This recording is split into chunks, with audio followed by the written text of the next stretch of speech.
Hello everyone and welcome back to Of Bricks and Dragons. Today we are looking at some Millennium Falcons.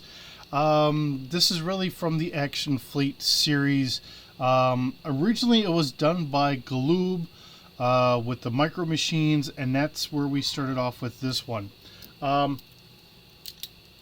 So as we get going here, what we have here is I have three different types. Now this is a model that I had picked up because, when I picked this one up, obviously this is a little on the small side.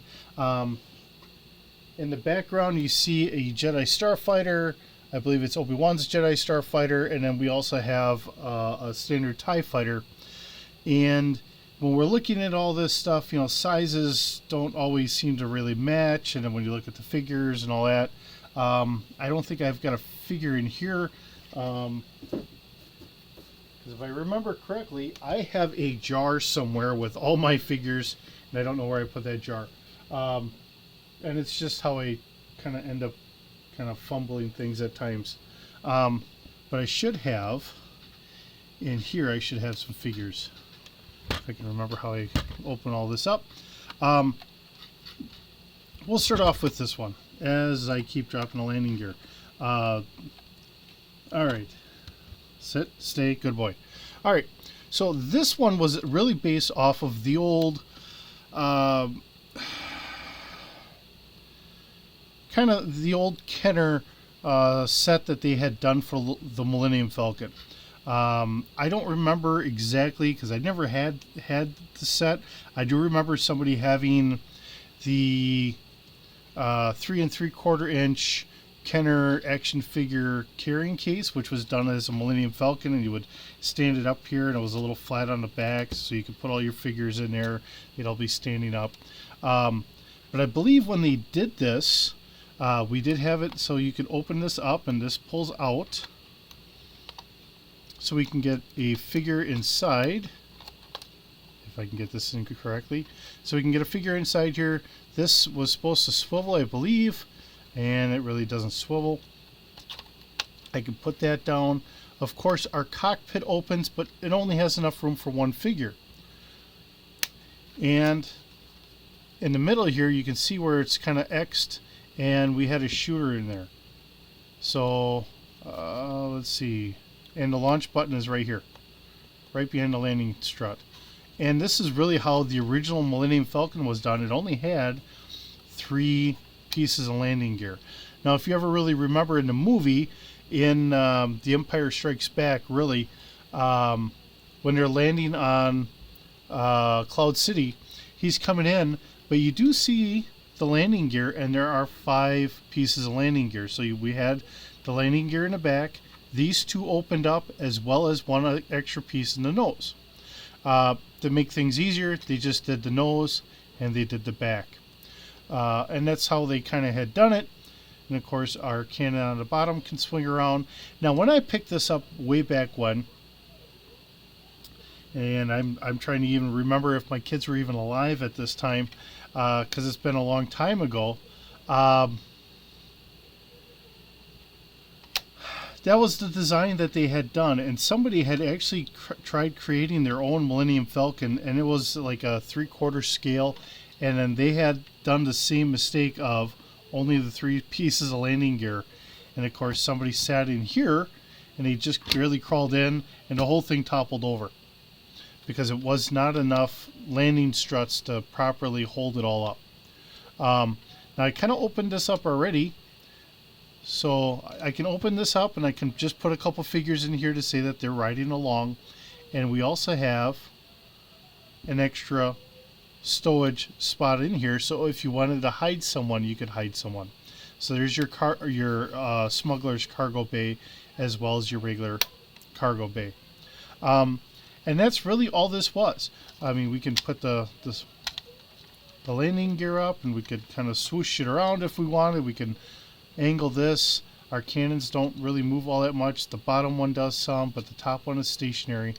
And that's really all we had gotten way back when. And to tell you the truth, I could not remember exactly how much any of these cost. Maybe $10 or $15 way back then. in comparison to today, where they are a little bit more expensive. This is the last one that had come out, but we had the figures, and this is all using the same figures. So I'm going to set this one down. So we're using the same figures that we're using today, and of course we can see the huge size difference. So in today's cockpit, if I can get this to open, because I know it opens. Actually, let's see. I think I've got a rubber band over it. Yes, I do. That's why I'm not able to open it. Really, when I got this, I was thinking this is just going to be a display model that I just kind of have out. Now we have 4 characters in here. We have Han, Leia, Chewie, and Obi-Wan. So we have all 4 sitting in here. So that is significantly bigger. The fact that we can get all 4 of them in here. As we look through, now I haven't opened this up all that much, but everything opens here, and you can take all of this off.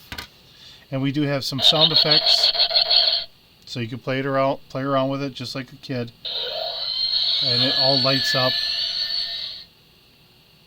So this is really cool, just the fact that we have these extra features here today.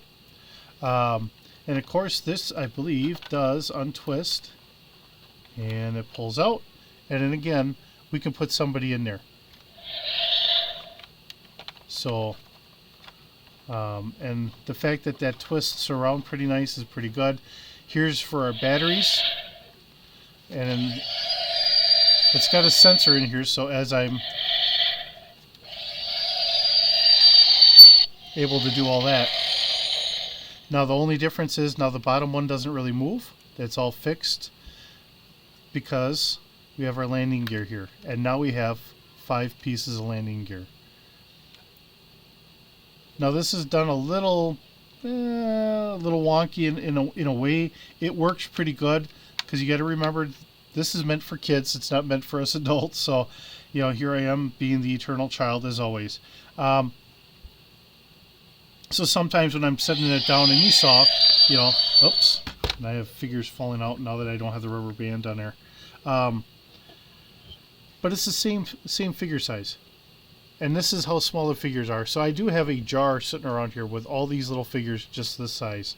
And they are fun. They are very usable. I was trying to use these as little miniatures for doing Star Wars as a role-playing game. And it, you know, it kind of works, but not really. If I can get them in here, that'd be wonderful. And of course, if I can get Chewie back in here. And the other nice thing is when you look at the controls are very nicely done. Try and bring this up so you can hopefully see. So we do have the controls in here, so that looks very nice. And what I'm going to do is I'm going to take a rubber band here, and I'm going to wrap that around so it doesn't keep opening up on me. Or I'm going to try to at least.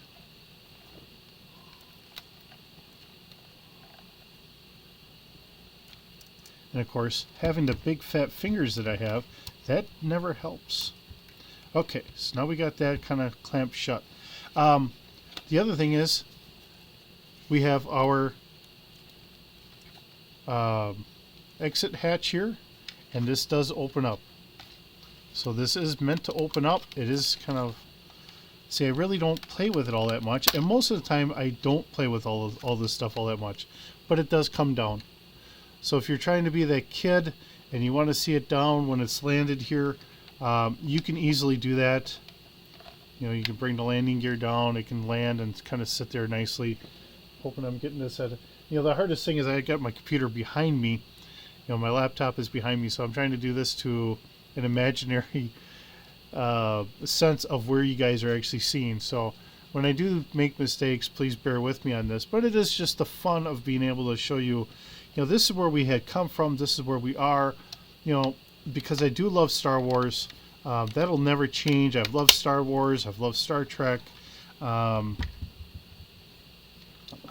love a lot of the science fiction stuff. It's just, you know, the different views of the future. I hope that we somehow get to more of a Star Trek-ish world where, you know, we solve a lot of our issues and we can live peacefully and we go from there. But unfortunately, you know, in some regards, I think that we'll probably always be dealing with some of the same silliness that we always do. This doesn't seem to have any of the shooters. I don't have any shooters that I remember when I pulled this out of the box. And this is going back a couple months. I think I got this before Christmas when it first had come out. These are starting to go on clearance. I do have some other ships, and I'm going to show those in another video here because I got the box out. I have a box full of these because I was using them for, like I said, props for doing Star Wars as a role-playing game,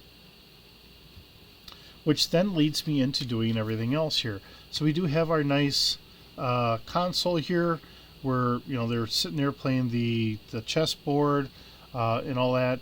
The diagrams that have been done on the Millennium Falcon over the years. This ship has changed from one way to another way to another way. Originally, it's like there's a little sleeper bed up here, like a little jump bed here, and then you go around, and then you actually had the captain's cabin and first mate's cabin, stuff like that, to more cabins back here or whatever else. Really, the way I see this is we have docking ports on both sides, and that's what these are. These are just docking ports. We have a ramp on this side. This just goes out to a docking port. One of the schematics that I do remember, and it's in the old West End Games books, it shows like a little airlock, so you have spacesuits here. So if you had to go out and be on space, you had those suits available. And this is divided up into cargo, as well as having the power generators and all that stuff that they can work on. And this one still does have a small little hatch here. If I can get this to open, I think I may have to cheat here. Son of a gun. I just had it. I do have the scissors. Now this is not the way I recommend doing it. It's the way I'm doing it.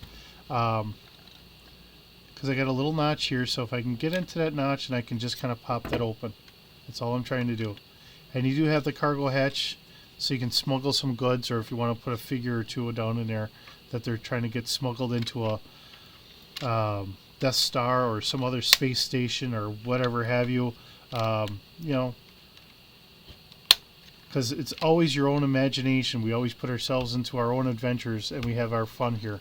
One of the things I didn't really realize here is we do have a spot right here, so you can see whatever figures in there as we're going around. But that's where we have this. It is very nicely done. I had to pick this up because it's a bigger scale than what this one was, and I did want to see it.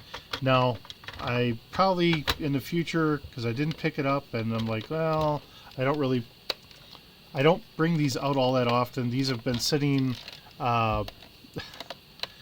sitting up in the rafters downstairs here with me. So that, if that doesn't tell you something. So this has been sitting in the rafters. These have been sitting out because, you know, I kind of like them. This has been sitting on the top shelf, and this has been sitting next to some of my Legos. So you get the idea. Now, when I bring you this, I picked up this model years ago, shortly after I had gotten this, because I figured I wanted something a little bit more to scale. And this is definitely it. Although, I hate to say it, I think it may have been dropped or something. It's been sitting in my workroom collecting dust. And this whole panel comes off. Now, I did not paint everything up here. Something I had kind of meant to do. I just never got around to it. But the nice thing is, I mean, you can't get into the cockpit, so that's all kind of, and it's all dusty here. I did paint up the inside of the cockpit, but you can't get into there. This is the only area you can really get into. But you do get to see where, you know, here's your missile launcher. This is that jump bed that I was talking about. Over here is supposed to be a captain's cabin somewhere. This goes over to your docking port. If you remember from The Empire Strikes Back, you have Lando. He goes into that kind of top hatch tube. That's this right here. So if you wanted to put him in here, It's very possible to do. And we have room here. So this really would work very nicely for those same figures that we have in this one. I mean, the same ones that came with this one, but I mean, it would work very well. So this is what I had gotten that for, so I could put this out here.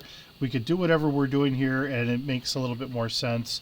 Being a little bit bigger figure, so if I'm putting it next to some other ship or whatever. And underneath, they did the same thing. We only have 1, 2, and 3 landing gear. Like I said, these are supposed to be landing gear as well, but this model does not do that. So, and of course, then we have our ramp here, which does go up and it does come down. So, like I said, as a model, it's pretty good. It has a pretty good scale to it. It doesn't have all the interiors, but it was pretty good to throw out here when I was kind of doing things. So it made things a little fun when I was doing things. And I'm missing pieces here. So like I said, I know I had all this kind of done up, and I think things had happened to it. I kind of want to say this may have fallen when, because we were living at a different house, that maybe I had done something to this when it was in transit or whatever all those years ago. But all in all, I mean, this was a fun model to put together. I don't really have a big need for it today, and it still sits just on a shelf because it's the only spot I have. And if I can get that over here, it would sit all the way down, but I never do. Always afraid as you can see right here, it's just kind of lacking. I got to get it down over this piece, and then I can get it down here. And I don't try to fight it too much. I just figure it is what it is. But I will say, if you're looking for like just miniatures or whatever else, what we're doing here with the latest take on the Action Fleet series, these are pretty good for scale. It's not perfect. This might be a little big. This does work. This was always small, but you know what? I took what I could get. Back then, we didn't have a lot of miniatures. I think Star Wars was just coming out as Legos, so yes, this takes us back some 25 some years. To say it in that regard, that we were getting this and everything else, and I think this is when Episode 1 was coming out, and we were kind of doing some of that stuff, so there was getting to be a lot more interest generated for all the Star Wars stuff. I will say I picked this one up because I always liked the Jedi Starfighter. I like the I want to call it the ATA 2, but the upgraded version of this. Now this is already the second version, because the original had the droid on the side in the cartoon, then they had it in the middle, and then later on the droid went back on the side, but then this is all kind of cut out and it flares on the wings, and then that kind of pops up. But trying to have a TIE fighter sitting here, this looks a little bit more to scale than that did. Our Razor Crest is a little on the small side. Our Razor Crest should be about the same size as this. If I remember correctly, this is it's about the same size, or maybe a tad longer, but it should be about the same size. Well, I guess it is pretty close to about the same size. I mean, it is a different ship, but I think that this should be a little bit bigger. We'll look into this on a different day, but just kind of showing you where we've been, where we are now, and of course, doing some models and having fun with it.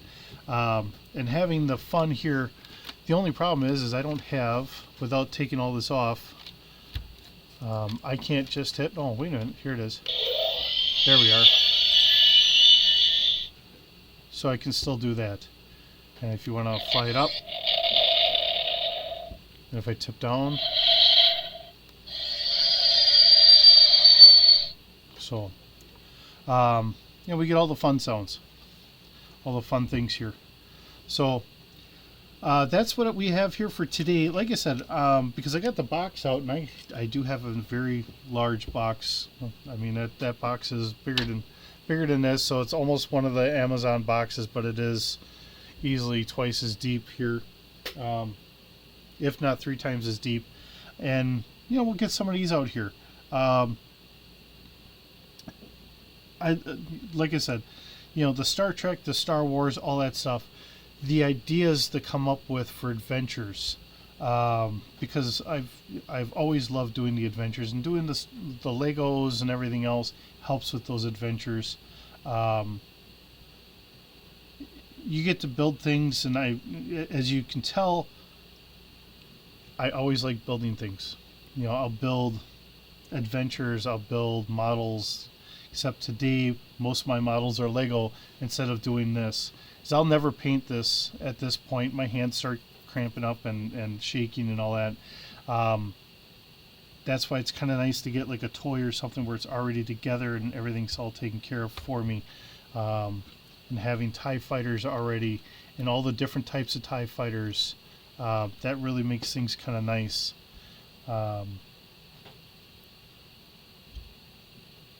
But being able to do this stuff is the fun.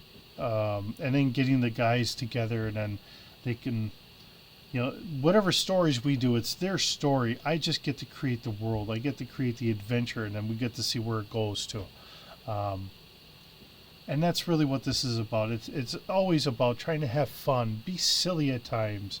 If I can bring silliness into work, I'll bring silliness into work and all that stuff too. And anyone that sees me at work, and if I know some people know the channel, I make fun of squirrels because they look cute and cuddly, and people that feed the birds, sometimes they don't like the squirrels because the squirrels eat all the bird seed on them and they chase away the birds.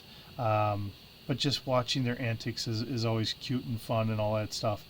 And that's, life can be serious, and when we have to be serious, we can always step up and be serious. But when we don't have to, just make life fun and exciting, and every day is an adventure. And what that adventure leads us to for that day, I never know, but that's my goal in life. Live every day as an adventure. Some days it's a fun and exciting adventure, and some days it's just it's a boring kind of crummy day adventure. But you know what? It's always an adventure, and take it with that stride and a sense of innocence, I guess, to say, even the greatest adventures, sometimes you have that long trek just walking to get to wherever you got to go. It's not always going to be the funnest things, but sometimes later on you'll be like, there was that funny thing that happened on that day, even though it was really a crummy day all the way through. I don't know what was going on. I think it was a full moon or something, because the whole world seemed like it was just crazy, but there was that one funny bit. And that's really where I am in life. I just, we always get downtrodden and everything else, but I do try to see positive in the world. I love to have some fun and to come up with this stuff, to put things together, whether it's working with my hands, I'm building Legos, which is kind of therapeutic to sit there and say, hey, I can forget about everything else, or just writing up adventures. Like yesterday, we had the atomic bubble gum. I got the next couple floors done on that, and just being silly. Sometimes it's everybody will just be sitting there laughing, and it's a great time. That's what it's really all about. However we can get there, because life isn't always the best at times, but we can make it. We can make our reality our own, and add some fun in there, even though it's not always the easiest. So, with that being said, thank you so very much for joining me today. I hope you're having a wonderful day, and I'll see you in the next video.